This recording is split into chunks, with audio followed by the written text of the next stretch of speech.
Hi! In a previous lesson I showed everything you need to know about bar chords, but today I would like to give you a few tricks to improve quickly at bar chords. Alright guys, so here are my top 3 tricks to hack your bar chords today.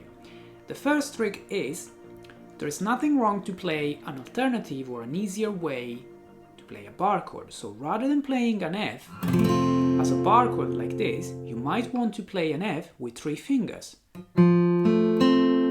Like this. And you can mute the top 2 strings, and if you want, mute the bottom string as well, the high E string. And this is an F. Since you don't have any open strings here, you can actually move this chord everywhere on the fretboard to play all the other chords that you normally play as bar chords, like F, then F sharp, G, G sharp, A, and so on. The only difference is, in this case, your root note happens to be on the D string. Another way to play this is to actually start from a bar chord, but now move your bar from 6 strings to the 2 strings at the bottom only, so you are playing only the 5 strings from the A to the high E of a bar chord, but now we want to mute this one with the thumb. So we are not pressing anything with the thumb, we are just making sure to get a muted sound like this, and we are playing the F over 5 strings. There is nothing wrong with that, and then gradually play a bar chord.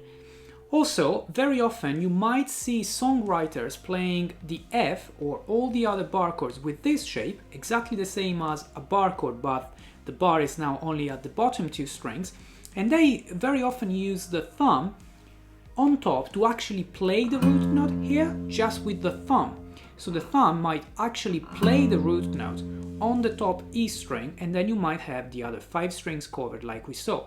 So again, you start from a bar chord, you move the first finger down to the bottom 2 strings, and then you use your thumb to play the root note. This, for instance, is an F, and again you can move it to F sharp, G, G sharp, and A. At some point, even when you can play bar chords, you might find these more comfortable, and you might want to play them.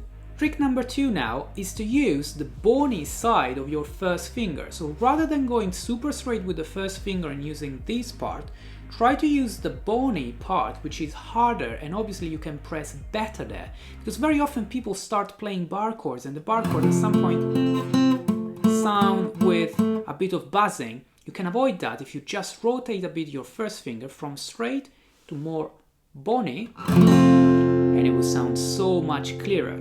Also remember, the thumb is very low at the bottom. You can see that the thumb is not here, it goes down, and it's very low and straight at the bottom to help the other fingers pushing. And also you want to move your wrist slightly forward to basically be more comfortable at the bottom of your bar, because the place which is the hardest to actually press with your bar is the bottom of your strings. So what you want to do, once that you have your bar chord shape, push the wrist on your left hand slightly forward, and you will get a better sound from your bar chords. So now the third and last trick for bar chords is to actually know your root notes. So every time that you play a bar chord shape, you are moving one of the shapes that you already know in open strings, like the E and the A shapes, for example. So depending on the shape that you're actually moving, you want to count the name of the bar chord that you're going to play on the right string. So if you're moving an E shape, for example, when you play an F chord, the root note is going to be here on top. And then you just continue with F sharp, G, G sharp, A sharp, B, C, and so on. So depending on where you are with your bar, the chord will have a different name. Just remember to get quicker that between E and F there is no sharp note, and between B and C there is no sharp note as well.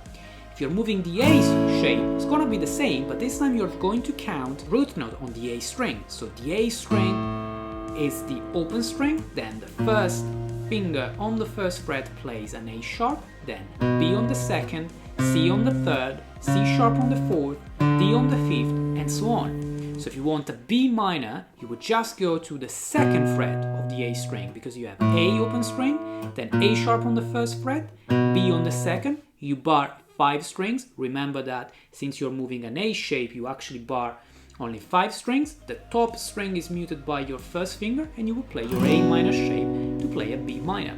So know which one is the string where you are counting the name of the bar chord that you are going to play. And remember that the bars, if they come from an E shape, are going to be over 6 strings. If they come from an A shape or A minor, which is the same, they're going to cover only 5 strings. So I know that this might be really tricky and you might struggle a bit at the beginning, but it's really worth it because learning a few shapes, you can play a lot of chords all through the fretboard. I hope this video helped you guys, and if you like this kind of content, please consider subscribing for more of these lessons. Thank you for watching. See you next time.